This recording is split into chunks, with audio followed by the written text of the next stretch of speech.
Señor Jesús, estamos agradecidos por tu inmenso amor y tu cuidado. Gracias porque nos has permitido adorarte, alabarte, bendecirte, exaltarte, glorificarte, Señor, ponerte en alto sobre todas las cosas y nos hemos despojado de nuestras cargas, enfermedades, situaciones, Señor, y nos hemos concentrado en ti, porque confiamos en ti.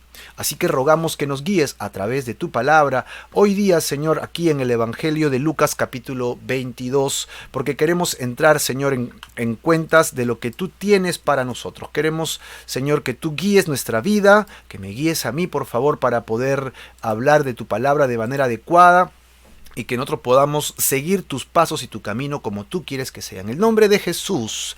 Amén y amén. Muy bien. Pues tenemos hoy día el tema titulado por la palabra de Dios en Reina Valera, ¿no? Lo titula La institución de la cena del Señor. Yo me imagino que todos ustedes ya tienen preparada su Biblia, Lucas 22, verso 14 en adelante. ¿Ok? Y yo le he puesto acá el plan divino de redención porque de eso quiero hablar. Dentro de este cuadro de la institución de la cena, ¿no? El plan divino, cómo es que Dios va a tomar este plan divino. Para ello tenemos que remontarnos en la historia mucho antes de Jesús. ¿Qué sucedió antes de Jesús en la nación de Israel? Ustedes saben, pues, en las profecías incluso dice Dios acerca de la nación de Israel, que Israel no era un pueblo grande y poderoso, que Israel no era una nación especial entre todas las naciones para que Dios la tomara, sino que era una pequeña nación, un pequeño grupito, casi insignificante alrededor de todos los poderíos militares y civiles y de pueblos que ya existían. ¿No? Es más, cuando habla de Abraham dice, ya casi como muerto tuvo un hijo, a Isaac, ¿no? O sea, de la nada es que Dios toma esta pequeña nación y la convierte en su nación. La hace diferente a todas las naciones. Esta nación es bendecida por Dios y es llevada luego a ser cautiva, esclavizada, ¿no? Al salir de Canaán e irse luego a Egipto. ¿Recuerdan esa historia, verdad? Y es ahí donde José pues trae a sus hermanos y conviven allí un tiempo hasta que muere José, muere el faraón de la época y lo que sucede es que el nuevo faraón no le importa quién eran los hebreos y los esclaviza. Lo curioso de este cuadro, que es fatídico porque nadie quiere ser esclavizado, es que mientras que el mundo se iba paganizando, se iba volviendo más malo, ¿verdad? En todo el sentido de la palabra, más perverso, Israel era conservado como si fuese un bebé en un vientre, ¿no? Egipto era un poderío increíble y nadie quería venir contra Egipto. Así que Israel no era un peligro para nadie. Si Israel hubiera crecido fuera de Egipto, como iba creciendo en número, porque eran millones, iban creciendo, hubiera sido una amenaza para los cananeos de esa época y hubieran tratado de matarlos o aniquilarlos para que no los conquisten. Pero Dios permite que Israel crezca dentro de Egipto y nadie atacaba a Egipto porque Egipto era un tremendo imperio, ¿verdad? Que iba creciendo más aún. Entonces Israel, que era pequeñito, que entraron como 70 personas, se convirtieron en millones de personas dentro de Egipto. ¿Y qué hace Dios? Cuando Dios dice, ya es tiempo que ustedes salgan de Egipto y vengan a la tierra que yo les he prometido, la tierra de Abraham, donde Abraham salió para ir a Egipto, para que tienen que regresar ahí porque esa es la tierra que yo les prometí a ustedes, eso es para ustedes y ustedes me van a servir y van a ser mi nación y van a ser mi pueblo. Es entonces en ese cuadro que encontramos que Dios le pide a Moisés que saque ustedes conocen la historia, ¿verdad? Esta historia es fascinante, está lleno de capítulos en el Antiguo Testamento, ¿no? Ahí tenemos el Pentateuco lleno de detalles. Y tenemos las plagas y pues la última plaga que hace Dios con relación a la nación de Israel es justamente un tema fatídico. Envía un ángel de la muerte. Este ángel de la muerte entraría a cada casa, entraría a cada hogar en un momento determinado, a una hora determinada y se llevaría al primogénito. Es un ángel de la muerte. ¿Cómo se lo va a llevar? Mataría al primogénito, moriría todo primogénito. Así que no importa si es hijo de algún general o es hijo de alguien prominente o es hijo de algún emperador, si tu hijo es el primogénito, tu hijo morirá. Entonces eso no es una buena noticia, eso es una noticia terrible, espantosa, ¿no? Tu primer hijo va a morir de esta manera. Entonces Dios dice, pero con esto yo los sacaré con mano poderosa. ¿Por qué? Porque yo les voy a dar indicaciones a ustedes para que sus primogénitos no mueran. Y si algún egipcio hace esto, tampoco morirá. Pero yo les voy a dar a ustedes las instrucciones. Y Dios da instrucciones muy detalladas, ¿ok? De esto a la nación de Israel. Y le dice que prepare cierto tipo de alimento en la noche que el ángel de la muerte vendría. Imagínate, ¿eh? ¡Qué terror! Y pues tendrían que sacrificar un pequeño corderito, y ese corderito tendrían que separar su sangre de su pequeño cuerpo para que se convierta en la cena de ese día, y con la sangre harían una actividad, y con el cuerpito cocinado, frito y todo lo demás, que es parte del proceso que ellos tienen allí, iban a justamente poder tener otra actividad. La actividad inicial La actividad inicial que tendrían sería una actividad de sangre en el pórtico. Ellos echarían de esa sangre y macharían en el pórtico, es decir, en el marco de la puerta. Todos tenemos ahora casas un poquito más sofisticadas, evidentemente, que en la época de ellos, ¿no? Las casas eran más rústicas, eran esclavos, así que ellos vivían en pequeñas casas construidas con ajustes, así que las maderas eran gruesas, así que se podía ver que se podía pintar allí. Ahora nuestros marcos son delgaditos, pues, ¿no? Las puertas son finitos. Pues ellos pintaban esto de arriba para abajo. Curioso porque muchos de repente hacían una pequeña cruz, ¿no? Hacia arriba y hacia abajo, verticalmente y horizontalmente. Esto era una señal externa de que ellos estaban obedeciendo. Así que esto era lo primero, una señal externa. Y lo segundo era una señal interna. Tenían que juntar a toda su familia y preparar este corderito de manera muy específica de parte del Señor. Iban a tener que comer cierto tipo de hierbas, iban a tener que comer cierto tipo de frutas específicas. Eso iba a ser la cena, una cena judía. Entonces todos los judíos obedecieron, todos los judíos tomaron en cuenta esto y prepararon exactamente como se les había pedido. El ángel de la muerte evidentemente llega, ¿verdad? Esto fue una tragedia a nivel de Egipto, porque imagínate que tu primogénito muera, ¿no? ¡Oh, qué terrible! Pero es en este momento que se ve el poder de Dios, ejecutado a través de esto. ¿Y qué estaban haciendo los judíos? Los judíos estaban dentro de su casa, estaban dentro de su hogar, y ahí donde ellos estaban comiendo. Entonces ellos estaban pidiéndole al Señor que los cuide. El ángel de la muerte venía y encontraba la sangre en la puerta, tal vez veía por la ventana para confirmar, sí están comiendo, y pasaba, y se iba al siguiente hogar, y hacía lo mismo y pasaba. Y de ahí una palabra interesante que es pesej, o pesej le dicen algunos, ¿no? El pesej. Así que el ángel pasaba y ellos podían de repente sentir la presencia de ese ángel que se acercaba, de alguna manera, ¿no? O de repente no sentían nada, solo era por fe. No lo sabemos porque solo dice que pasaba. Yo estoy aquí imaginándome la situación, ¿no? Que estoy sentadito ahí con ellos y acá estoy sentado. Va a morir el primogénito, no, que no muera, que no muera. Acá está todo preparado, como tú dijiste, Señor, exactamente como tú lo dijiste, Señor. Y el ángel viene y pasa por encima. Pesej es el significado de que pasa, no se queda, el ángel no entra a la casa. Pesej es la palabra para pasar. Y de allí que se desprende la palabra que muchos de nosotros conocemos como Pascua. Pascua es de la palabra Pesej, que el ángel de la muerte viene y pasa. Con esto en mente es que el ángel, ¿no? Nosotros en mente, es que el ángel llega pues a la parte donde estaba el mismo Egipto y entra y no Pesej, no pasa, entra, porque no hay sangre en los dinteles, no hay cena judía en la mesa servida. Entra, ¿y qué pasa? Se lleva al primogénito, hasta que llega a donde está el mismo faraón y le pasa exactamente lo mismo. Entra a la casa, toma al hijo de faraón, y el hijo del faraón, el faraón desgarrado, angustiado, llora, clama, ¡no! ¿Cómo es posible? ¡No! Y en su angustia toma la última decisión con relación a la nación de Israel como esclavos, ¿no? ¿Cuál es? Sáquenlo de mi presencia, no quiero verlos más, aléjenlos de mi vista, estos esclavos por su culpa, mi hijo ha muerto. ¡No! Desconsolado totalmente es que toda la nación de Egipto, por el ejército, hacen que la nación de Israel salga, ¿no? Salga, y hace algo más el Señor. Les pide que vayan a las casas, toquen la puerta y les pidan algo para que puedan llevar para el camino, porque iban a ir por el desierto. Y los egipcios lo que hacen es, le comienzan a donar, le dan cosas, le dan oro, plata, alimentos. Y todos los judíos no lo pueden creer. Están recibiendo su compensación por tiempo de servicio. Eso, así le digo yo, ¿no? Estaban recibiendo su CTS, le decimos acá en Perú, ¿no? Estaban recibiendo su compensación por el tiempo que ellos habían dedicado. 400 años de esclavo. Acá está tu pago, ¿no? Váyanse. Y ¡za! Salieron. Ya ustedes conocen el resto de la pequeña historia. Bueno, pequeña historia porque la voy a decir corta, pero es una gran historia. Ellos llegan pues a la orilla del Mar Rojo y Faraón despierta y dice, ¿qué? Cometí un error. Ellos son nuestros esclavos. ¿Quién nos va a servir? Vamos y matemos a todos. ¿Cómo lo dejamos ir? Y los persiguen y tienen ahora la nación de Israel, tienen el mar y tienen a Faraón que viene contra ellos. Montaña, montaña. No se puede escapar. Solo hay una salida. ¿Cuál es? Una.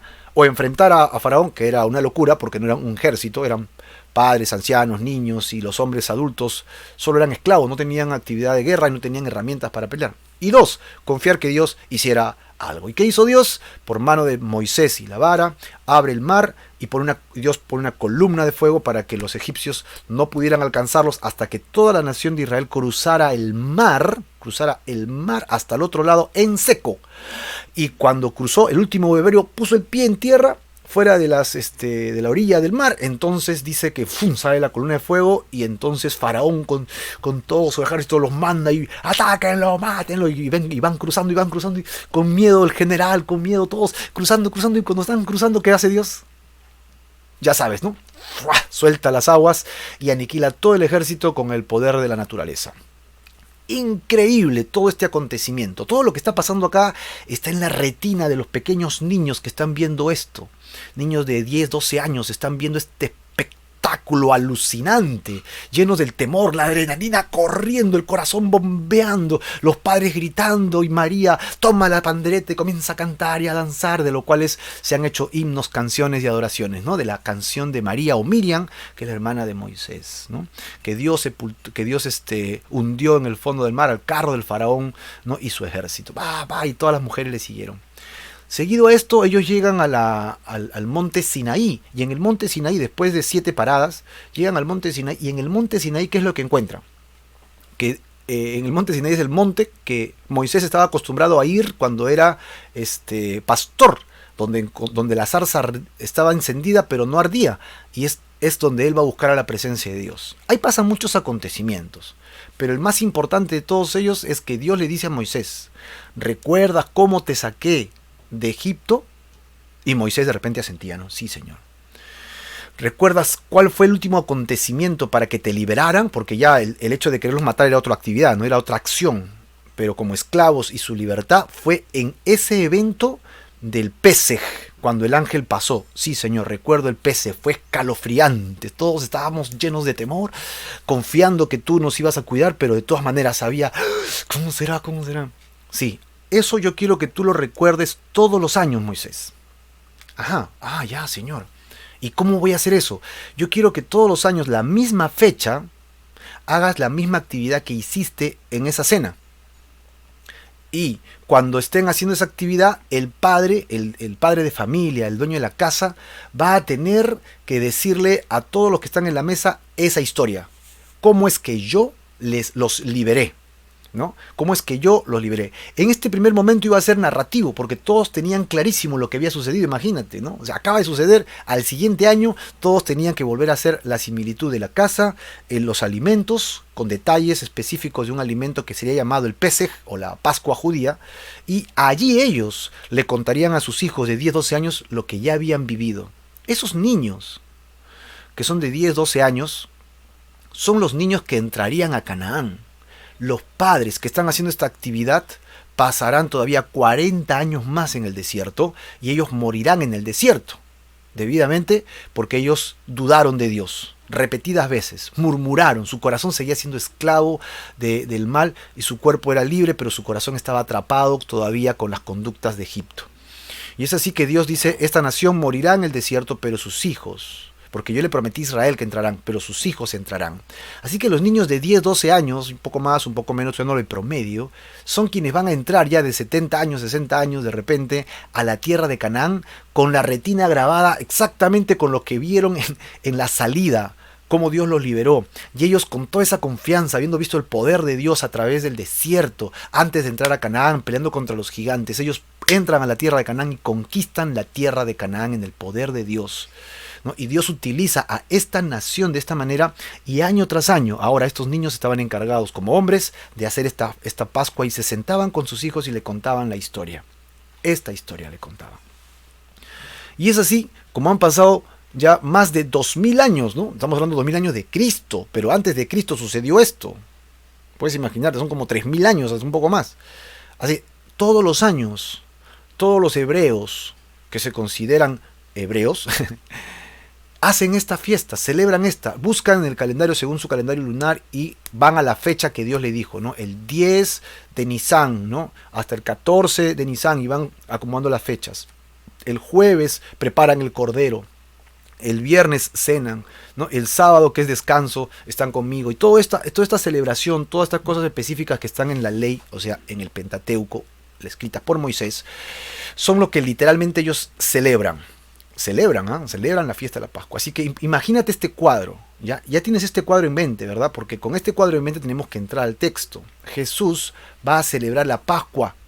Jesús ya mandó a sus discípulos para que preparasen el espacio, la mesa, los muebles, la comida, el cordero, todo, ¿verdad? Y estando todos en situación, Jesús se va a sentar y va a celebrar esta Pascua judía. Ojo, esto no es una celebración cristiana, esto es una celebración totalmente y netamente judía. Bueno, era importante que entendamos este contexto histórico de la nación de Israel, porque es un contexto sobre el cual basamos nosotros muchas cosas para nuestra vida. A partir de allí, el cordero tenía un significado importante. No era el único animal sacrificado. Tú ves Levítico, ves Deuteronomio y encontrarás que hay como 5 tipos de sacrificios para Dios, entre incluso harinas, otro tipo de legumbres, pequeños animales, palomas, también becerros. Pero podríamos decir que en el promedio el cordero era el animal específico elegido para limpieza de pecados, remisión de pecados. ¿Qué es esto? Remisión de pecados. El cordero de la Pascua comenzó a tener un significado muy importante para la nación de Israel. Y desde antes de la Pascua ya existían sacrificios, porque el mismo libro de Levítico nos dice a nosotros que sin derramamiento de sangre no hay perdón de pecados. Voy a decirlo así, perdón, dice remisión, ¿verdad? No hay perdón de pecados. Dice remisión, no perdón. Y decimos perdón porque lo entendemos nosotros. La palabra remisión no es muy común para muchos de nosotros. Redimir o remisión, que es esta palabra, tiene el significado que Dios compra algo por un precio. Vamos a redimir algo, voy a comprar algo por un precio. ¿Y qué está comprando? Está comprando la santidad, la limpieza, el alma de esta persona. ¿Por qué? Por un precio. El precio del cordero que está siendo sacrificado.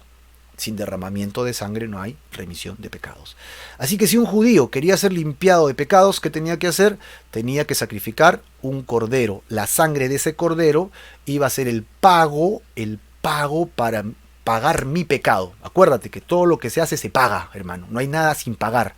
Toda acción tiene una retribución. Y si tú pecas delante del Señor, hay que pagar. ¿Con qué? Con mi vida. Como no puedo pagar con mi vida, porque moriría, y aún así no podría pagarla, porque estoy totalmente lleno de pecado, alguien que no haya pecado tiene que pagar por mí. Por estos pecados, por decirte, 5 pecados que he cometido, 4 pecados, 10 pecados, yo quiero que Dios me limpie de ello, porque quiero morir en paz, ¿no? Ya, acá están mis 10 pecados, ¿qué hago? Tomo un cordero, sacrifico ese cordero, ya esto es por un medio sacerdotal, levita, ok, esto no es porque se le ocurrió, tiene que ir al tabernáculo, al templo, y ahí hacer el sacrificio, y el sacerdote es quien hace esto, ok, por favor no maten animalitos en casa.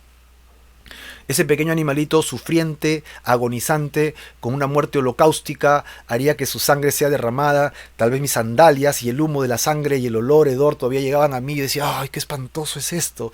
¡Ay, ¿por qué tiene que ser así? Y el sacerdote podría mirarme a los ojos y decirme algo como, es así como ve Dios tu pecado, así siente Dios tu pecado. Con ese hedor, con ese olor, con esa forma holocáustica. Tu pecado es horrible a los ojos de Dios. Hay que pagarlo. Así que la muerte horrenda de este pequeño animal inocente paga solo tus 10 pecados, 4, 5, 4, de los cuales te has arrepentido. No más. Si tú sales y vuelves a pecar, imagínate, otra vez vas acumulando para volver a hacer un sacrificio. Así que esta era la forma levítica del Antiguo Testamento. Cuando viene este tema del Pésejo, la Pascua judía, encontramos nosotros que este cordero va a tener un significado específico, porque ya es a partir de este momento que el sumo sacerdote, en este caso en la historia de Moisés era Aarón, su hermano Aarón era el sumo sacerdote, y sus hijos, la casta sacerdotal, ¿no? Entraría con un cordero, sacrificaría este cordero, tomaría su sangre, entraría al altar, entraría de la presencia de Dios, donde solo él, el sumo sacerdote, podría entrar, y le pediría a Dios que tenga misericordia, que redima a su pueblo de sus pecados, y le rogaría que sane a su pueblo de todo el mal que ha hecho ese año, ¿no? Y él decía, Señor, senos propicio, por favor, y perdona nuestros pecados. Acá está la sangre que paga nuestros pecados. Y esa sangre la derramaba sobre la tapa del tabernáculo, por eso es que esa tapa se llama tapa de la propiciación, ¿no? De el baúl específico con los ángeles y querubines mirando uno al otro. Tapa de la propiciación. Señor, senos propicio, y la sangre derramada encima. Y Dios respondía al sumo sacerdote, sí o no. Y el sacerdote tenía que salir con la noticia al pueblo. A partir de allí, la mayoría de nosotros entendemos que el Cordero tiene algo que ver con la salvación. Este cuadro que estamos viendo nosotros ahora es un cuadro que tenemos que llevarlo a nuestra cultura cristiana. ¿Cómo? Faraón viene a ser un tipo, ¿no? Un cuadro, un ejemplo del Antiguo Testamento. Egipto también viene a ser un ejemplo, un cuadro, una pintura de algo. La nación de Israel y su conducta también tiene que ser un cuadro para el Nuevo Testamento. Así que Egipto viene a simbolizar el paganismo del sistema de este mundo. Ojo, apunta, acuérdate que siempre pedimos libretas, apunta. Egipto viene a ser el sistema de este mundo, paganizado, lleno de idolatría, lleno de maldad, lleno de perjuicio al prójimo, que esclaviza, ¿no? Que hace mal, que hace daño. Egipto viene a simbolizar este cuadro, y el que gobierna Egipto, que sería Faraón vendría a ser las veces de el diablo quien gobierna el sistema de este mundo. Así que entendemos nosotros que Faraón es como el mismo diablo, Egipto es como el sistema de este mundo, y entonces Israel, ¿quién vendría a ser? Israel vendría a simular pues al creyente, al que Dios ha elegido para que esté en sus caminos. Yo quiero creer que tú estás arrepentido de tus pecados y Dios ha tocado la puerta de tu corazón, ya has respondido a este llamado, y es por eso que hoy día estás conectado. Hoy día tienes que estar seguro de que Dios te ha sacado de tu Egipto y ha roto las cadenas que te tenían atado al diablo, a tu faraón, que ya no tienes más que vivir en una conducta paganizada de Egipto, del sistema de este mundo, porque Dios ha roto tus cadenas. ¿Sí? Ha roto tus cadenas de este cuadro del mundo. Así que si tú has venido a Cristo, ya no perteneces a Egipto, ahora perteneces a Israel figurado, ¿no? A la nación de Dios, al pueblo de Dios. Bien, con esto en mente, acuérdate, ¿ah? Bien, ahora con esto en mente, que es importantísimo, vamos a ir a nuestro tema del día de hoy. Esto era la introducción, discúlpenme la introducción tan larga, pero era importantísimo, ¿no? Que Jesús está en esta cena, ya sabes cuál es, está trabajando algo y va a hacer un nuevo sistema va a usar esta plataforma del pacto de Dios con Israel a través de la sangre del Cordero, y lo va a poner en un nuevo pacto a través de él, a través suyo. La institución de la cena, y todo empieza en el versículo 7, ¿verdad? Antes de esto habíamos encontrado que Judas ya había decidido entregar a Jesús. En el verso 7 encontramos que decía, llegó el día de los panes sin levadura, en el cual era necesario sacrificar el cordero de la Pascua, ¿recuerdas? Verso 8 y 9, y Jesús envió a dos de sus discípulos más cercanos. Uno es Pedro, que todos conocen, y otro es Juan, que escribe el Evangelio de Juan, y las 3 cartas de Juan al final del Nuevo Testamento antes de Apocalipsis, y el mismo libro de Revelaciones o Apocalipsis. Tenemos Pedro y Juan. Y les dijo, vayan y prepárenos la Pascua para que la comamos. Ya saben de qué Pascua hablan, ¿verdad? Verso 9, ellos le dijeron, ¿dónde quieres que la preparemos? En el 10 dice, él les dijo, he aquí, vayan a la ciudad. Jesús estaba en el Monte de los Olivos, y le dice que entren a Jerusalén. O sea, entren a la ciudad. Y les saldrá al encuentro un hombre que lleva un cántaro de agua, síganlo hasta la casa donde entrare. Algo peculiar que habíamos dicho ya en el estudio anterior es que los cántaros eran llevados por mujeres, ¿no? Así que esto era algo singular, un hombre que llevara un cántaro, no significaba que estaba mal, no era algo común. Así que si tú veías 10 hombres llevando agua, él iba a ser el único que tenía el cántaro. Y luego dijimos por qué Jesús hace esto y creemos que Dios está ocultando a vista y paciencia de todos dónde iba a ser celebrar la Pascua. ¿Por qué? Porque Judas estaba buscando el lugar propicio para matar a Jesús. Y si Judas hubiera tenido tiempo para saber la dirección, entonces hubiera avisado a los fariseos, a los guardias, para que apresaran a Jesús allí. Lo tendrían para hacerle una celada, ¿no? Pero Jesús le era necesario pasar esta Pascua con sus judíos, y así que lo que hace es decirles, sigan las señales que yo les voy a dar, que es sobrenatural, ¿eh? Sigan estas señales. Amén. Y ellos van a seguir estas señales y tienen elementos específicos, pero no tienen la dirección. Eso es lo que está pasando. Verso 12, y le van a decir al padre de familia, ya está, ¿ves? Recuerdas, el padre de familia que dirige la cena, ¿no? Así que el padre de familia, si se acercaba a la Pascua, estaba preparando su propio escenario para la Pascua con sus hijos, su familia, pero le dice que le digan a este padre de familia, ellos tienen que irrumpir la casa y decirle, el maestro te dice, ¿dónde está el aposento donde he de comer la Pascua con mis discípulos? Entonces el padre de familia les mostrará un gran aposento alto, supuestamente sería en el segundo piso, y ya dispuesto, o sea, con los muebles, todo preparado para preparar en ese lugar allí mismo. El verso 13 dice que ellos fueron, pues, y hallaron exactamente como les había dicho, y ¿qué hicieron? Prepararon la Pascua. Eso fue lo que hicieron. Entonces de acá surgió la pregunta, ¿puedes confiar en la provisión de Dios? ¿Puedes confiar que Dios provee para nuestras necesidades? Pues específicamente Dios te puede guiar a todo camino y te puede guiar a que entiendas la voluntad de Dios y la provisión de Dios. Y aquí entramos en el contexto del versículo 14, ¿no? Dice, y cuando era la hora, o sea, Jesús estaba en el Monte de los Olivos, Pedro y Juan mandaron un mensaje, o tal vez ellos mismos fueron donde Jesús dijeron, maestro, todo está preparado, ok, nos salió chévere, el cordero está, pero ¡mua! Vamos pues, dijo Jesús. Y entra con sus discípulos, seguramente saluda al dueño de la casa, el dueño de la casa le dice, gracias Jesús por venir con nosotros. Tienes arriba para ustedes y nosotros nos quedamos acá con nuestra familia para la Pascua. Versículo 14, cuando era la hora, el momento adecuado, todas las casas judías estaban haciendo lo mismo. Para que te hagas una idea, ahora se ha perdido un poco, creo, acá en Perú, pero en muchos otros lugares todavía se celebra así, que todo el mundo en la Navidad está en su casa con su familia. Algunos en su trabajo, de repente con los grupos de los que trabajan o qué sé yo. Pero de alguna forma podemos ver nosotros que lo que estaba sucediendo ahí era algo muy especial. Todo el mundo estaba en su casa. Ese lugar era un lugar específico. No había nadie más que Jesús y sus apóstoles.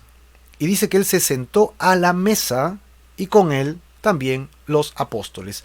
Una palabra interesante es que él se recostó, ¿no? Se recostó. Recuerden que la cena judía no es una cena con una mesa como la que mayoría de nosotros tenemos, que es más o menos pues a 1 metro del piso, con bancas y sillas, a veces con para reposar la espalda. No, era mesas más o menos a unos 40 centímetros del suelo. Ok, las sillas no eran sillas, eran cojines en el suelo y alfombras, de tal manera que tú te echabas y te quedaban los pies debajo de la mesa y tú podías quedar con el torso medio inclinado, recostado sobre tu mano. Si era zurdo era para otro lado. Así que yo quedaba acá y mi compañero casi su cabeza la veía a mi lado, así recostado hacia el otro lado. Por eso es que es en el Evangelio de Juan bastante natural que Juan dijera, ¡ay Jesús! Y se recostara sobre el pecho de Jesús, ¿no? Era algo muy, muy natural. ¡Oh, sí, amigo, qué lindo! Acá estamos juntos. Este cuadro es el que tienes que tener en cuenta. Así que él se recuesta, se sienta, se acomoda para comer la cena con los apóstoles. El versículo 15 continúa diciendo, ¿no? El anhelo de Jesús. El anhelo de Jesús, el versículo 15 y 16 dice, y les dijo, mira las palabras que utiliza, cuánto he deseado. Es decir, Jesús sabía que esa era la última Pascua que pasaría con sus discípulos. La última Pascua que estaría con ellos, y es como la despedida de papá, ¿no? La despedida de papá de la casa, y le dice, yo ya me voy a ir, o la despedida de un papá que está por fallecer, por morir, y está haciendo su despedida, ¿no? Les está diciendo a sus hijos cuánto los quiere, le está diciendo a sus hijos cuánto los ama, y les va a dejar promesas, y le va a dejar tal vez sus últimos historias, sus últimas pues recomendaciones. Qué lindo, ¿no? Que un papá se pueda despedir de sus hijos. En este caso Jesús en el Evangelio de Juan habla, no los dejaré huérfanos, justamente es la idea, ¿no? Les enviaré uno igualito que yo, dice Jesús, que es el Espíritu Santo, el cual los va a consolar. Y de ahí que se habla del Espíritu Santo como el consolador, que consuela nuestras almas y corazones, nos entiende, nos redarguye, nos instruye, nos guía. El Espíritu Santo es en el tiempo de la iglesia. Jesús estaba allí y le dice, cuánto he deseado, mira estas palabras de ternura, comer con ustedes esta Pascua. Esta es la última Pascua que yo voy a comer y las pasaré con ustedes y tengo cosas importantes que decirles. Aquí en el Evangelio de Lucas se dan luces a diferencia de los otros 3 evangelios sinópticos, Mateo, Marcos y Lucas. ¿Por qué dije sinópticos? Sinópticos significa una mirada juntos. Así que Mateo, Marcos y Lucas tienen una mirada juntos del mismo acontecimiento. Así que al estudiar más profundamente esto, deberíamos ir a los otros pasajes para ver qué sucede. Juan tiene escenas que Lucas no tiene, Juan, ¿no? Que no es sinóptico. Y Mateo, Marcos y Lucas tienen casi todo lo mismo con algunos destellitos por allí, como Lucas, que nos va a dar buenos detalles, ¿no? El Evangelio de Juan es un evangelio precioso. Los días jueves tenemos un invitado y hablamos de Jesús solo en el Evangelio de Juan. Y Juan pasa varios capítulos en este escenario de esta cena y encontramos mucha información, discursos de Jesús largos, profundos, amorosos, tiernos, doctrinalmente pero llenos de riqueza. Léete el Evangelio de Juan, querido hermano, es maravilloso. Pero aquí, en Lucas, encontramos estas palabras tiernas de Jesús. He deseado. No es, ya era hora de que llegue esta Pascua, porque tengo que acabar con esto, ya he sacrificado tanto en dejar el cielo y ahora estoy acá en la tierra por ustedes y ¿cuándo voy a acabar esto? Ya de una vez, coman rápido que tenemos que ir, me tengo que ir a morir. No, Jesús estaba esperando este momento con sus hijos, con sus discípulos, con los quienes ha compartido 3 años de vida ministerial con ellos, ¿no? Y luego dice en una línea, antes que perezca. Jesús les sigue mencionando a ellos que indiscutiblemente era necesario que muera. Así que él está clarísimo que es su última Pascua allí con ellos. Pero sus palabras no son solo fatídicas, porque luego dice, porque os digo que no la comeré. O sea, esta es la última Pascua porque voy a perecer, pero luego les promete que va a volver a comer. Es decir, promete que él va a estar vivo nuevamente. No la comeré más. Y mira esta línea, hasta que se cumpla en el reino de Dios. ¡Wow! Es decir, la promesa de Jesús es que habrá un tiempo, en ese momento, habrá un momento en que esta Pascua se va a cumplir. ¿Cómo se va a cumplir en el reino de Dios? ¿De qué manera se va a cumplir en el reino de Dios? Se va a cumplir tanto de manera literal como figurativa. Se va a cumplir literalmente porque Él vendrá por segunda vez y se sentará para comer con nosotros. Se cumplirá porque cuando estemos con Él en el cielo, habrá un momento en que habrá una gran cena, simulando esta cena. Amén. Y se cumplirá porque nosotros estamos, de manera figurada, porque estamos celebrando los cristianos de vez en cuando la cena judía. Él está en la Pascua, la cena cristiana, ¿no? Estamos entrando ya en el nuevo escenario. Jesús está cambiando la idea de los judíos, está cambiando su microchip intelectual. ¿No? ¿De qué estás hablando? ¿Qué otra cena? ¿No? ¿De qué hablas, Jesús? ¿Cómo que otra cena? Esta cena se ha ejecutado por varios siglos, cientos de años. ¿Habrá otra cena? ¿Cena distinta a esta judía de la Pascua del Pesej que celebramos por la salida de Egipto? ¿No? Repito el verso 16, porque os digo que no la comeré más hasta que se cumpla en el reino de Dios. Él acaba de decir que va a perecer, ahora él acaba de hablar de que volverá a comer en el reino de Dios. Recuerda este pasaje, querido amigo y hermano, porque es imprescindible que nosotros los cristianos tengamos clarísimo que Dios prometió venir a reinar este planeta. Acuérdate, Dios ha prometido que reinará este planeta. ¿Y cómo lo reinará? Él mismo lo reinará desde Jerusalén. Él, sentado en su trono, reinará el mundo, gobernará el mundo a las naciones que hemos creído en Él solamente. ¿Y el resto?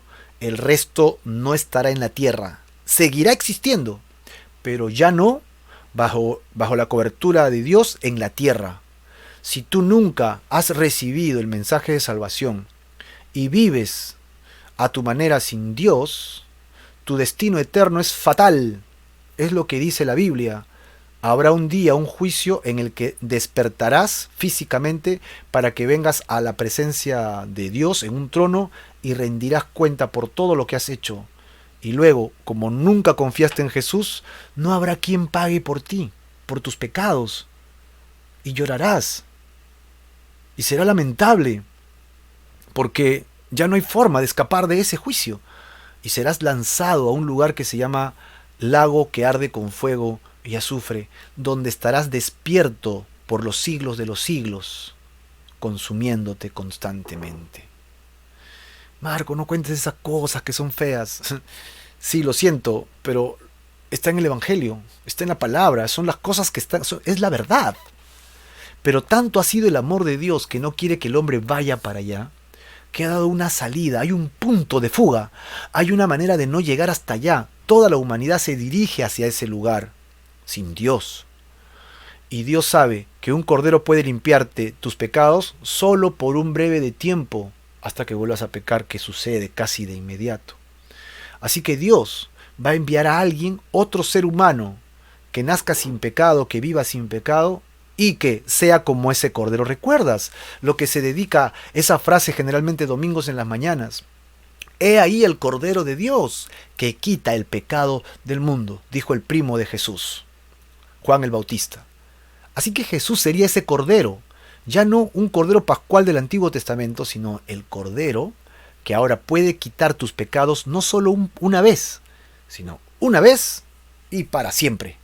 Dice el libro de Hebreos en el Nuevo Testamento, una vez y para siempre. Así que si tú estás confiando en Jesucristo hoy día, yo quiero decirte que tienes que arrepentirte de tus pecados. Es una moneda con dos caras. Pon tu fe en lo que acabamos de decir, que Jesucristo ocupa tu lugar de castigo. Él derrama su sangre y paga el precio de tu pecado. Ya no tienes que pagarlo tú, pero necesitas arrepentirte de tus pecados. Fe y arrepentimiento, unidos junto a esto en Jesucristo, dice que Dios limpia tus pecados, te envía su Espíritu Santo, el Paracletos, para que viva en ti y te ayuda a vivir este mundo paganizado, este mundo que tu carne anhela, y entonces te liberta de este sistema. Vives en medio del sistema, pero libre de las ataduras de este sistema para confiar solo en Dios.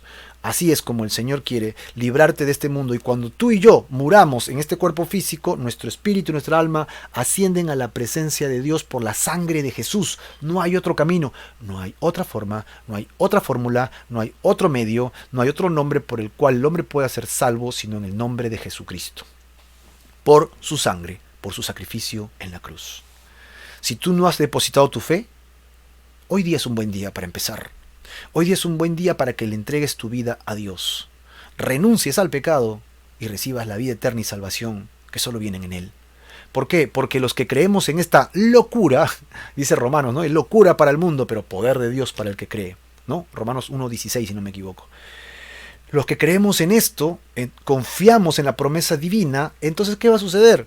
Lo que va a suceder es que Cristo viene del cielo a reinar la tierra, y cuando descienda vendremos con Él a reinar la tierra de manera milenial.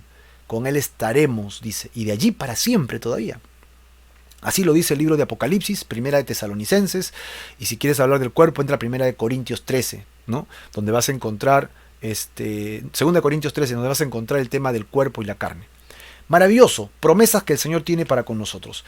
Cuando el Señor venga por nosotros y estemos con Él en el cielo, antes de venir, allí en el cielo pasará el juicio de Cristo. O sea, es diferente al juicio final. Si no crees, te vas al juicio final y ahí serás juzgado por tus pecados. Pero si crees, serás llevado al cielo y en el cielo habrá un juicio para ti. Juicio de creyentes, donde Cristo, ante el Padre, ya pagó el precio y no serás condenado. Se te otorga un nuevo cuerpo. Y luego, después de eso, se habla de las bodas del Cordero. Las bodas de la iglesia con Jesucristo, que van a estar en el cielo. Mira, te estoy hablando, esto va a pasar en 7 años, mientras que la tierra está en caos apocalíptico, nosotros en el cielo, y allí, en las bodas del Cordero, se habla de una gran cena. ¿Sabías? Hay una gran cena celestial. ¿Será acaso esa cena de la cual nos está hablando también Jesús aquí en el versículo 16? hasta que se cumpla en el reino de Dios, ¿no?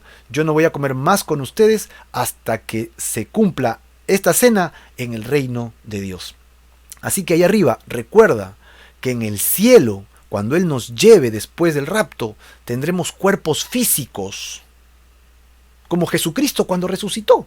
No era un cuerpo glorificado transparente, ¿no? No era un tema análogo ahí como una lucecita. Él era un cuerpo físico porque se sentó, comió pescado con sus discípulos, le dijo a Tomás, tócame y ve que soy verdad.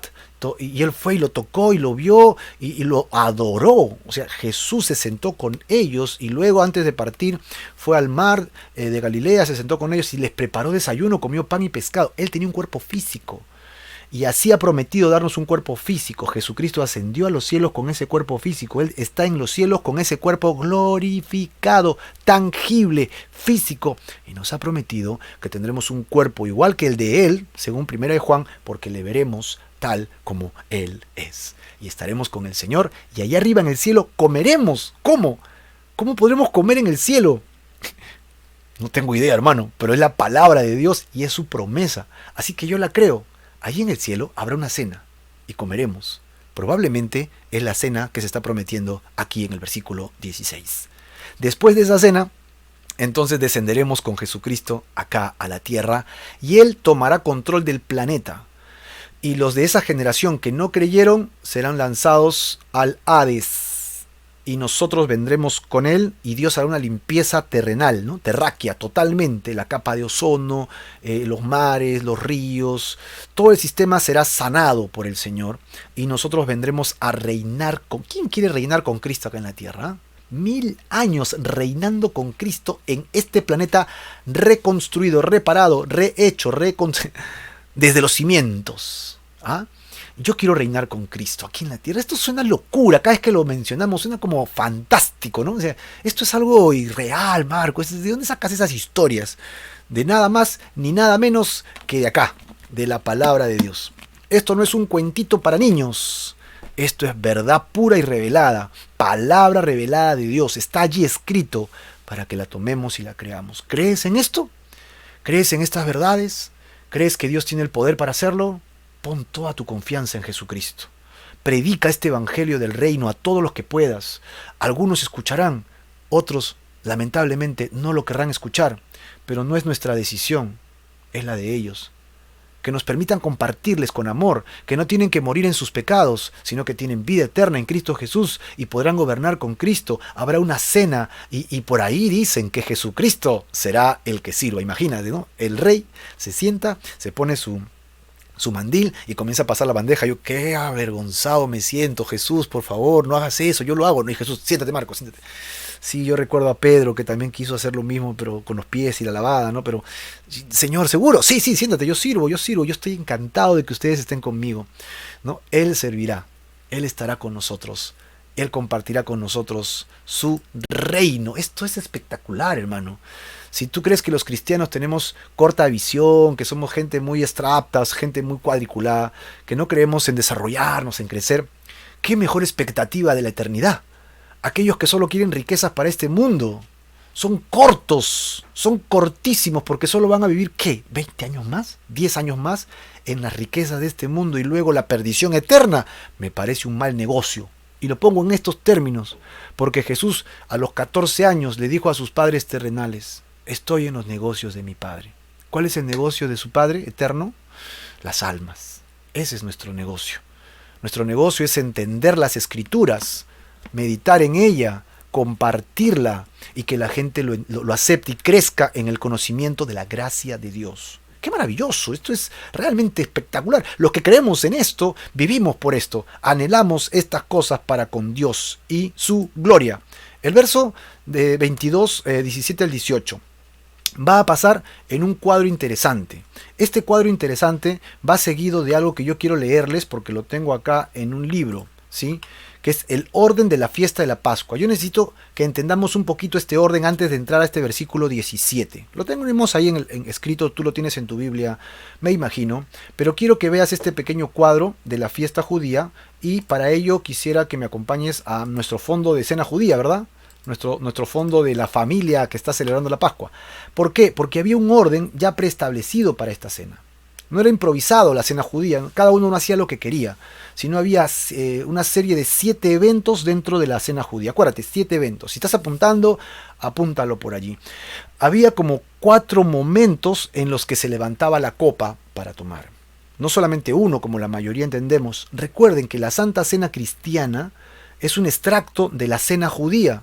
La cena judía tiene 7 eventos más o menos, y nosotros solamente sacamos 2 importantes para nosotros, que es lo que Jesús resaltó. Pero tenemos que entender qué está pasando en la cena judía para que este cuadro nos sea útil. Lo primero que sucede, ya sabes que hay como 4 veces que comparten la copa. Lo primero que sucede es una oración de acción de gracias, ¿no? ¿Que la ofrece quién? La ofrece el jefe de familia o el que está recibiendo a todos. Se bebe allí la primera copa y es un vino diluido, no es un vino cargado, es un vino diluido en agua. Así que primer evento, gracias.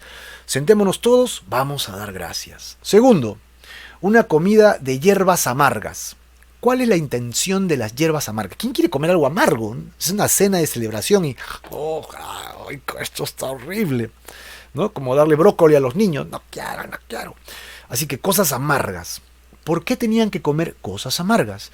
Esto era para que la nación judía recuerde de la amarga esclavitud que vivieron 400 años en Egipto. Así que los que dirigían la ceremonia tenían argumentos para conversar después que daban cada paso en esta ceremonia. Así que los niños comían, papá, pero ¿por qué comemos esto amargo? Y el papá se sentaba, los miraba y les decía, tienes que recordar, hijo, que nuestra nación pasó 400 años de esclavitud y fue doloroso, amarguísimo. Muchos murieron, ¿no? Muchos trabajaban largos periodos de horarios de trabajo, jornales enteros, 16 horas sin comer, sin dormir bien.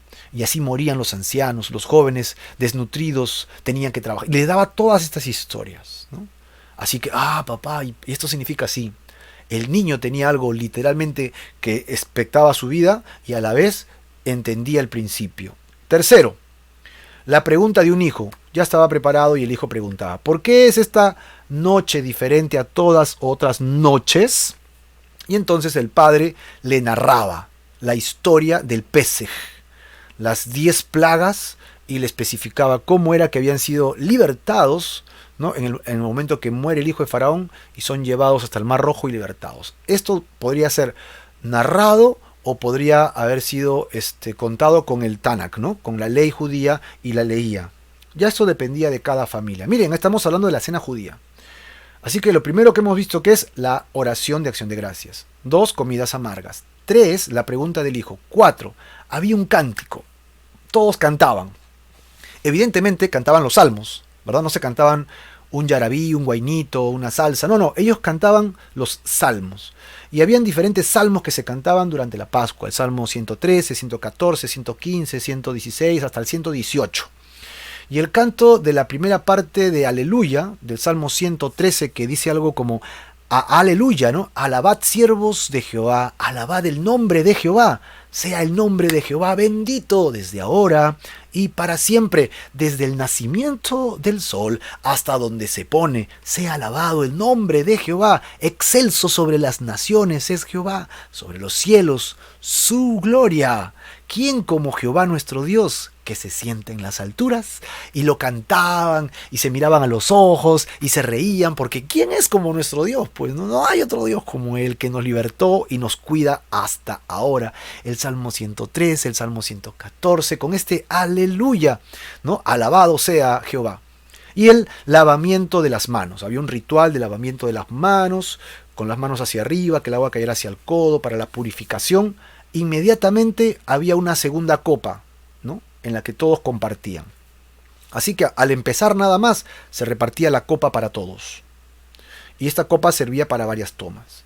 Así que tenemos el cuarto, que era un cántico. El quinto, ¿no? Tomaban el cordero como había sido descrito en el Antiguo Testamento, en Éxodo, y ya estaba trozado y lo repartían y entonces lo trinchaban, ¿no? Y se comían con pan sin levadura.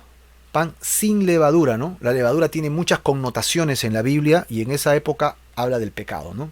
Y el cordero se comía pues recordando todo lo que había pasado en esa noche que el Señor los liberta de Egipto, en Éxodo capítulo 12, Éxodo capítulo 13. Y los panes sin levadura eran pues la conmemoración de los panes de la prisa. ¿Cuál es eso?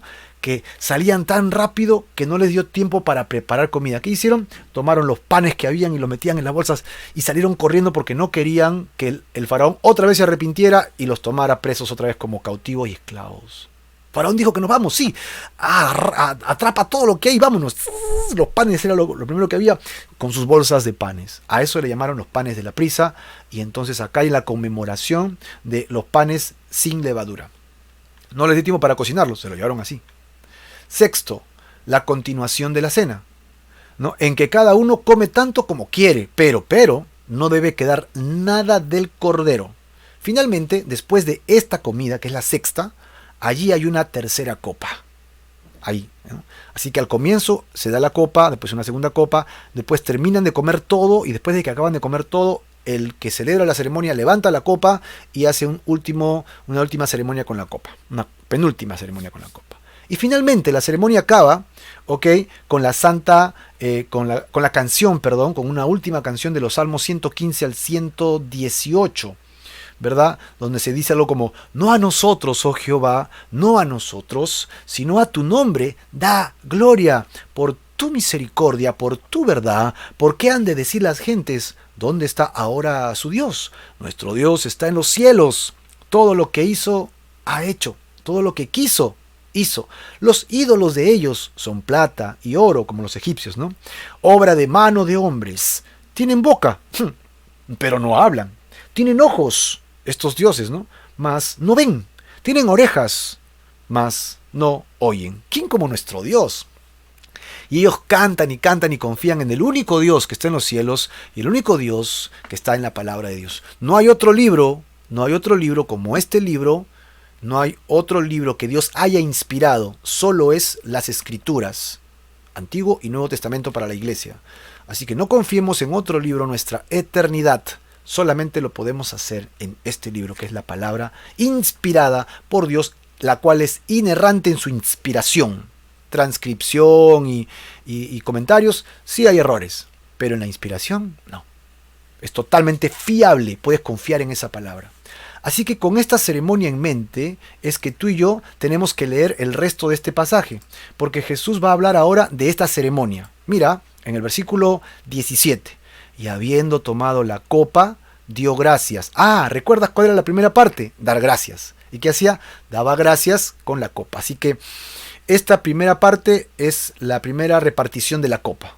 Recuerda que habían 4, ¿no?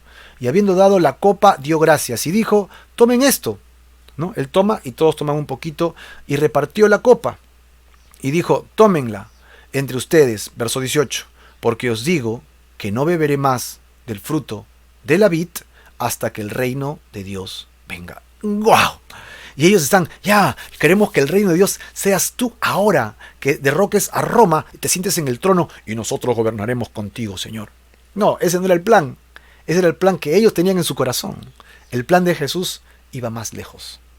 Mucho más lejos. Él estaba pensando en ti y en mí. Imagínate, ¿no? Hace 2000 años Jesús ya pensaba en nosotros. Aún me falta rescatar a Marco.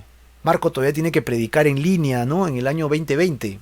Aún les falta que mucha gente aprenda el evangelio y crezcan. Imagínate, querida hermana Chelita, Liliana Salazar, ¿verdad? Sofía Marquina, tenemos a Dianita, a todos los que están con nosotros conectados. El Señor ya pensaba en ti, en cada uno de nosotros. Él ya pensaba en Hilda, Él ya pensaba en rescatar la vida de Angélica Larriega, Él ya pensaba rescatar pues a cada uno de nosotros desde hace 2000 años. Giselle, Dios te ama desde antes de la fundación del mundo, te creó y te hizo para su gloria, pero ahora que tú te has arrepentido de tus pecados, recién te das cuenta que eres hija de Dios. Igual que Meche Trujillano y todo lo que queremos y amamos al Señor, ¿no? Esterlina Castillo, que está con nosotros en línea, Jorge Juárez, desde México. Para Dios no hay límite de esto. Dios es todopoderoso para cambiar nuestras vidas y nuestros corazones.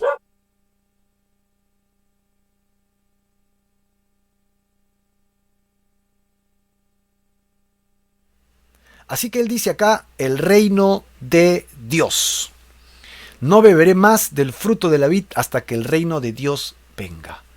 Cuando regresemos con él, cuando estemos con él, reinaremos con Cristo para siempre. Promesas maravillosas y eternas que tenemos para con el Señor Jesucristo. Así que él se abstiene y dice, esta es mi última copa, pero no es la fatalidad. Sí va a ser trágico porque voy a morir, ya lo dijo versículos anteriores, pero va a haber otro momento en que me voy a reencontrar con ustedes. Ojo, que los discípulos no están entendiendo nada. Ellos van a entender todo esto hasta después de la resurrección. ¡Wow! Ya entiendo. Sus corazones estaban como acongojados, dice el Evangelio de Juan. Estaban como tristes porque él está repitiendo varias veces que va a partir. Es algo doloroso para un hijo saber que su padre se va. Nadie quisiera una noticia como esa. Ahora, Jesús va a tomar el cuadro de toda la fiesta judía, que son varios días, se sienta en el momento específico del recordatorio del cordero y la copa, ¿verdad?, de la cena judía, y en este momento él va a tomar este cuadro para llevarlo a su propio cuadro. Acá está, versículos 19 al 20. Él instituye el nuevo pacto. Ese antiguo pacto era el pacto que Dios hizo con la nación de Israel. Tenían que obedecer y al obedecer encontraron la bendición. Ahora, en este momento, Jesús sentado a la mesa con sus discípulos les está diciendo, este es un nuevo pacto. Versículo 19. Y tomó el pan, ¿no? Recuerden que el pan que se comiera como el pan que ahora conocemos en la mayoría de tiendas por departamento que venden en panaderías muy especiales, el pan árabe, ¿no? Qué curioso que se llame árabe. El pan árabe. Un pan redondo grande, ¿verdad?, cocido, y lo podían partir por pedacitos y poder repartir. Me encantó un día que pude ir a Cuenca, Ecuador. El pastor Freddy Bernardino allá en Cuenca de Calvary Chapel, Cuenca, todavía compra estos panes, ¿verdad? Y los pone adelante del altar, y los hermanos que van a compartir la cena salen adelante y literalmente toman el pan y cortan un pedacito y se les es otorgado la copa, ¿no? Todavía eso cuando lo hicimos con ellos un día que fui con mi hijo Mardi, fue alucinante, ¿no? Fue, oh wow, así era en el principio con Jesús. Partir el pan y repartirlo entre sus discípulos. Pronto tendremos nosotros Santa Cena aquí en la iglesia, así que prepárense, ¿no? Prepárense para ello.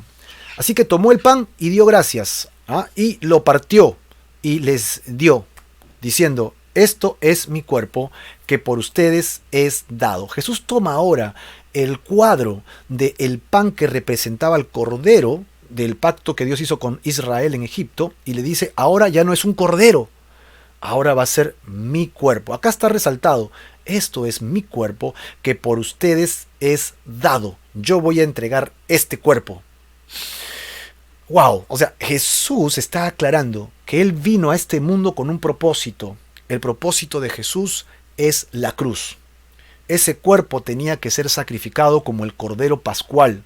Su sangre tenía que ser derramada y puesta en los dinteles de la puerta de Israel, para que todo el que pase lo vea. ¿Para qué? Para que se pudiera ver desde afuera y el ángel de la muerte vea la sangre y no toque a los que han confiado en esa sangre. Mi cuerpo, dice él, será puesto por ustedes, entregado por ustedes. ¿Tú crees estas cosas? ¿Crees que el cuerpo de Jesús, que nació, vivió y murió sin pecado, ¿no?, estas tres cosas, fue hecho por ti? ¿Crees que Jesús vino a este mundo para rescatarte? ¿Puedes tomar en cuenta la voluntad de Dios para que no pierdas la eternidad en la muerte eterna, en el lago que arde con fuego y azufre? ¿Puedes creer que Dios te ha amado tanto que te da un punto de fuga, un lugar, un puente que cruzar, una salida para que no te vayas a la muerte eterna? ¿Puedes creer que el amor de Dios es tal que sabe que no puedes salir de tus pecados y que necesitas ayuda y que Él te ha enviado esa ayuda a través de Jesús y su cuerpo?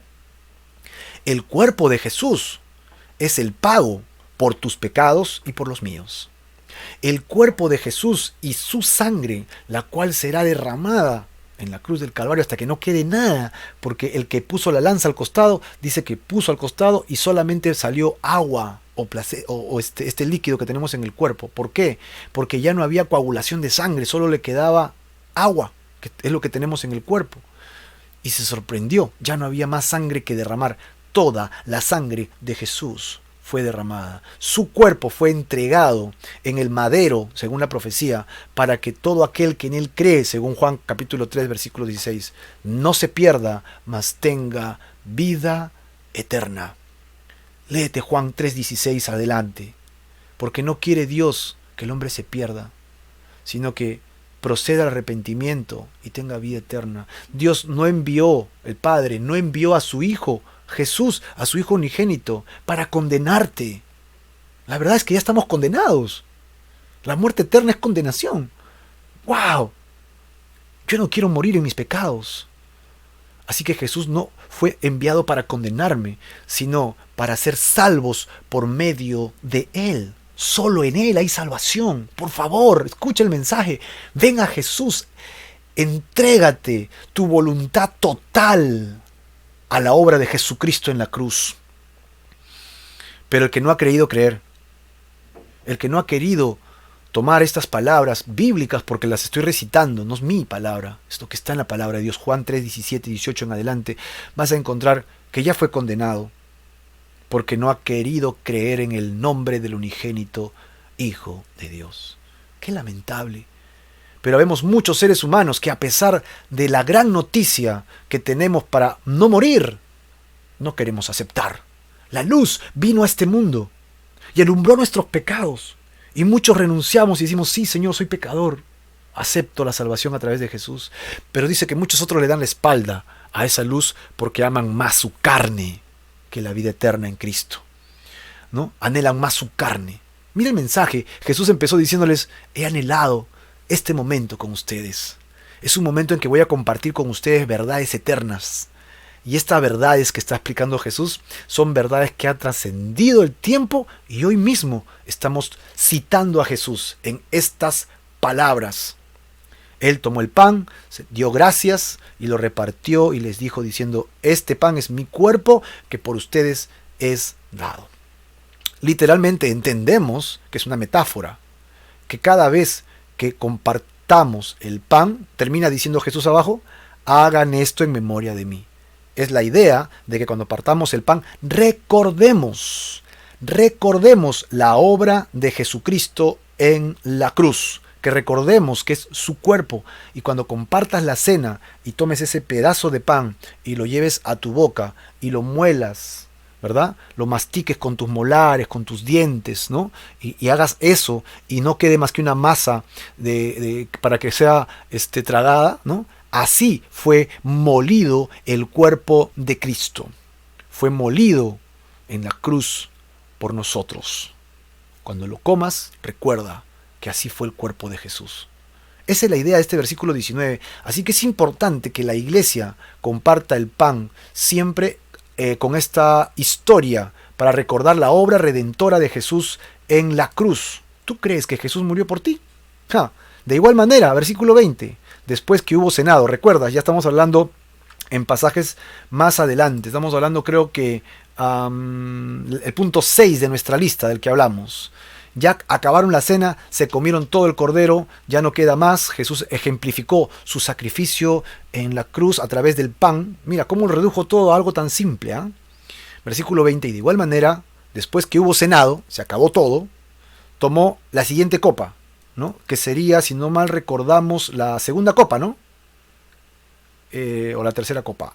No, la tercera copa, porque la última sería ya para la despedida. Así que entendemos que es esta copa que la toma diciendo, esta copa es, ahora mira la palabra, nuevo pacto. Los judíos mesiánicos le llaman pacto renovado. No es que el primer pacto acabó y empieza un segundo pacto. Es que nuestro pacto con el Señor está basado en el primer pacto. No hay, nuestra doctrina cristiana no está basada solo en el Nuevo Testamento y nos olvidamos del Antiguo. No.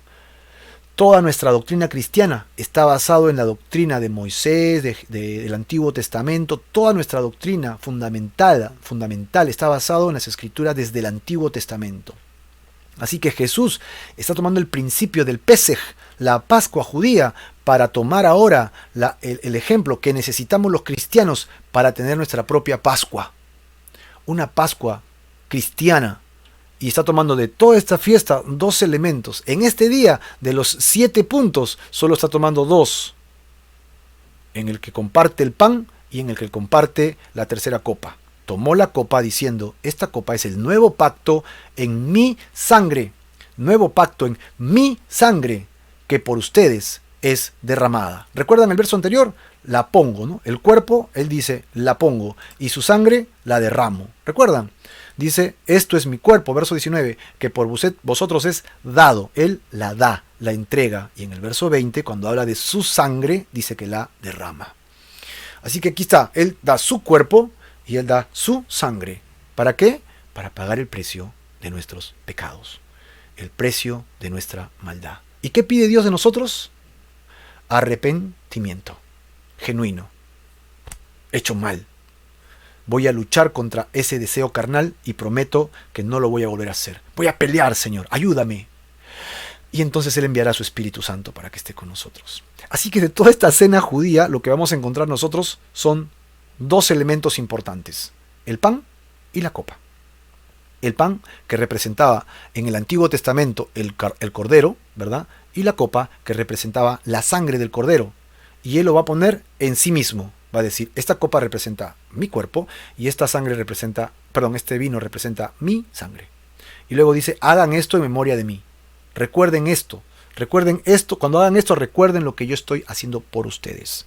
Jesucristo conoce que tú y yo estamos atados al sistema de este mundo egipcio, paganizado, mundanalizado, donde el que gobierna este sistema del mundo nos ha tenido atados, ¿verdad? Que es el diablo y sus huestes de maldad, ¿no? Los demonios, las insinuaciones, las tentaciones, las puertas abiertas a este sistema del mundo, la ira incontenida, ¿no? El afán, la vulgaridad, los afanes de este mundo, las riquezas, y qué sé yo, hermano, toda la maldad que tenemos metida en el alma, en el cuerpo, que aflora en nuestra carne, ¿no? Y nuestra carne se sacia de eso.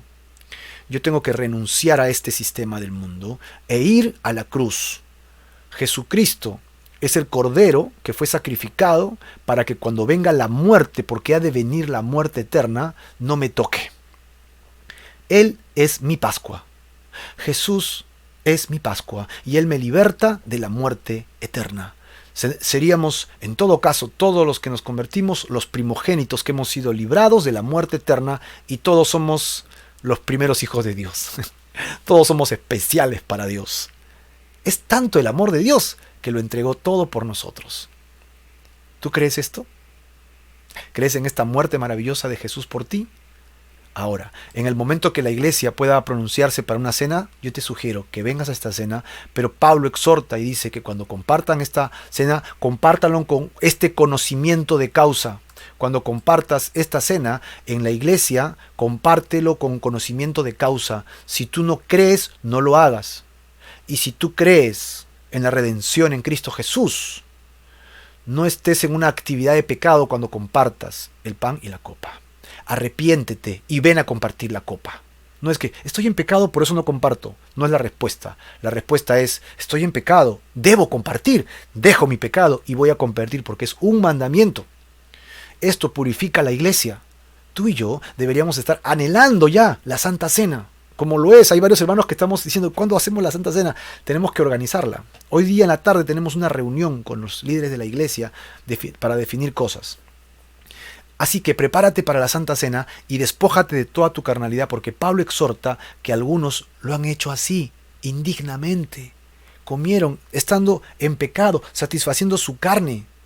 Y dice que algunos están enfermos por consecuencia de comer la cena así, y otros incluso han muerto. ¿Por qué? Porque han comido el pan y la copa de manera indigna, anhelando, codiciando, con pecado en su corazón. Así que el Señor nos llama a la santidad. Nos llama a la santidad por medio de la cena judía transformada ahora en 2 puntos para la cena que se convertiría en la Santa Cena, que es conocida por la Iglesia, porque a partir de aquí este concepto lo toma Pablo para enseñarnos que debemos compartir la Santa Cena, la cena con el Señor. Habiendo acabado esto, Jesús entra en otro escenario que es con el que acaba, y dice, la declaración del traidor, dice, mas he aquí la mano del que me entrega está conmigo en la mesa. Jesús habló de que iba a entregar su cuerpo, que iba a entregar su sangre para rescatarnos. ¿Cómo? Y no acaba de pronunciar esto cuando dice, acá está, esta es la forma, el traidor. El traidor me va a entregar. Y así se consumará el deseo de el rescate por la muerte de muchos. Qué lamentable que haya un traidor en esta situación, pero el verso 22 continúa diciendo, a la verdad, miren lo que dice Jesús, a la verdad, el Hijo del Hombre va según lo que está determinado. Y mira la expresión, pero ay de aquel, porque está con signo de admiración, ¿verdad? Déjame leerlo como está. Pero ay de aquel, dice Jesús, hombre por quien es entregado. Uy, uy, uy. Dice que el hecho de que Jesús muera y sea entregado para que muera de una forma holocaustica como los corderos para pascuales, ya estaba predicho porque para eso vino Jesús. Justamente para eso vino el Señor, para morir en la cruz. Ya está determinado, no hay vuelta atrás, no hay cómo salir de esto. Pero Jesús dice y añade, ¿hay alguien que lo va a hacer? Pobre de aquel que haga esto.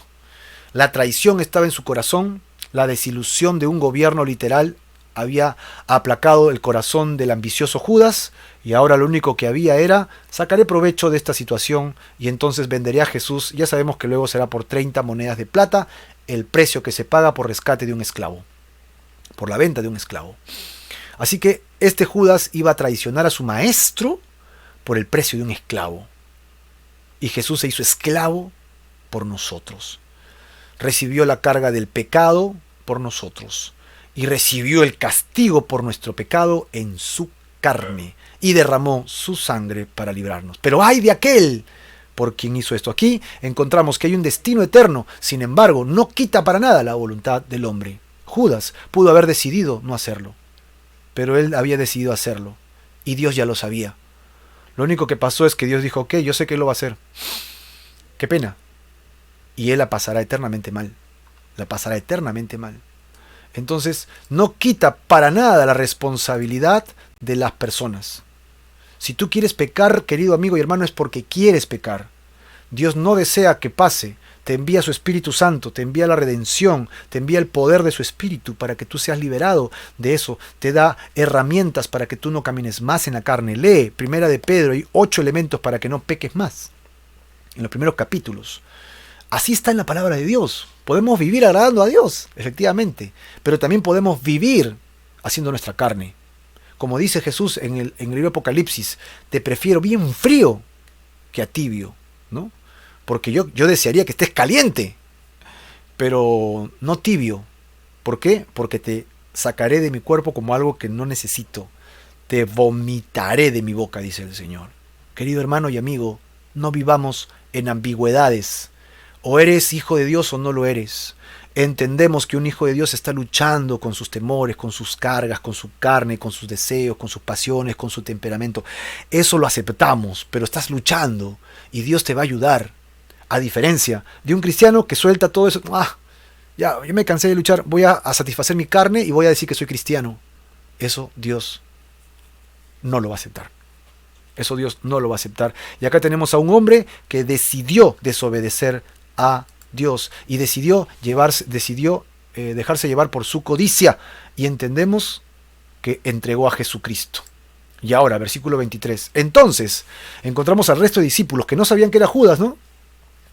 Y ellos comenzaron a discutir entre sí. ¿Quién de ellos sería el que había de hacer esto? ¿Seré yo? ¿Será él? ¿Seremos nosotros? Y entre los evangelios encontramos frases como, ¿seré yo, Señor? ¿Será él? ¿Será el otro? ¿Quién es? Juan dice, ¿quién es, Señor? ¿Verdad? Porque yo no quiero ser traidor. Yo no quiero ser traidor. Pero si tú, querido amigo y hermano, o yo, queremos satisfacer nuestra carne, aún siendo cristianos, déjame decirte que estás en el camino de Judas. Estás en el camino tenebroso de en algún momento renunciar a tu fe para satisfacer tu carne. Negar a Jesús en medio de la sociedad, de tu familia y amistades, porque quieres un vasito de cerveza, porque quieres quedar bien delante de tu familia, porque no quieres sentir el rechazo de tus seres amados. Eso es traición.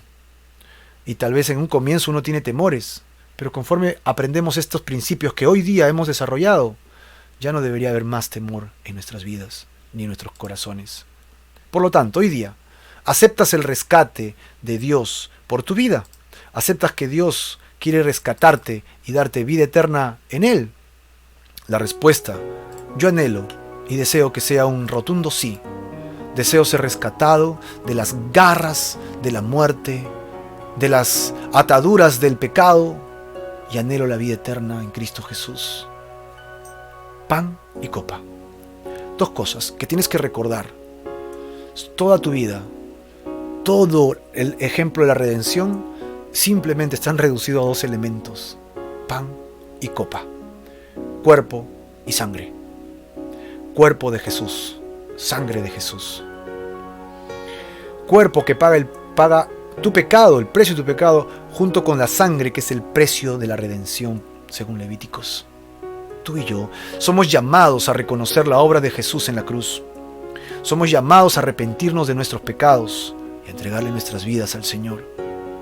En esta hora, deposita tu fe genuina en Él. Arrepiéntete de tus pecados. Deja de vivir una vida conforme al sistema de este mundo, paganizada por el diablo, que solamente anhela que tú vivas para Él y que satisfagas tu carne.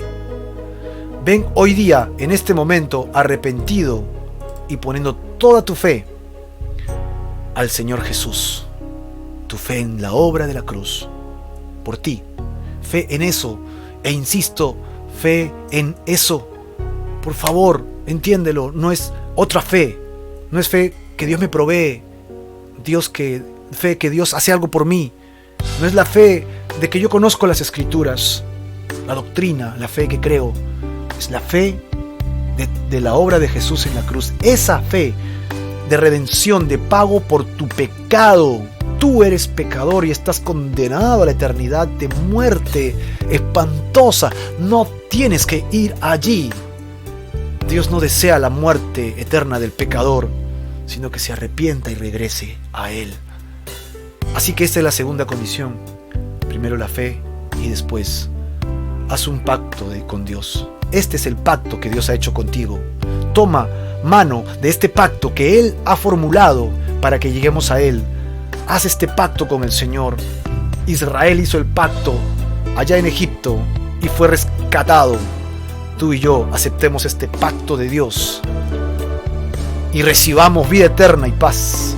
Que el Espíritu Santo venga a tu corazón, que descienda con poder y te llene de su gracia infinita y maravillosa y gloriosa. Que Dios rescate tu alma para vida eterna y que te entregue todo el poder de su gracia y amor. Dios es bueno y misericordioso. Por lo tanto, vamos a orar. Señor Jesús, reconocemos nuestro estado pecaminoso. Reconocemos, Señor, que muchos años hemos vivido satisfaciendo los deseos de nuestra carne, de nuestra mente, nuestras concupiscencias, nuestros deseos, muchas veces desenfrenados, algunos limitados, algunos sin que nadie los vea. Pero ahí están, Señor. Contra toda tu palabra, contra tus principios, incluso sé que en el corazón de muchos, contra el llamado que tienes por nuestras vidas, que está ahí. Hay un llamado que tú has puesto en nuestro corazón para seguirte y servirte. Hemos deseado más la carne que la paz. Hemos deseado más, Señor, el mundo, el sistema del mundo, que hacer tu voluntad. Señor, queremos entregarte nuestras vidas y renunciamos al pecado, renunciamos a la maldad, renunciamos a todo lo que está a nuestro alrededor, porque queremos solamente en ti.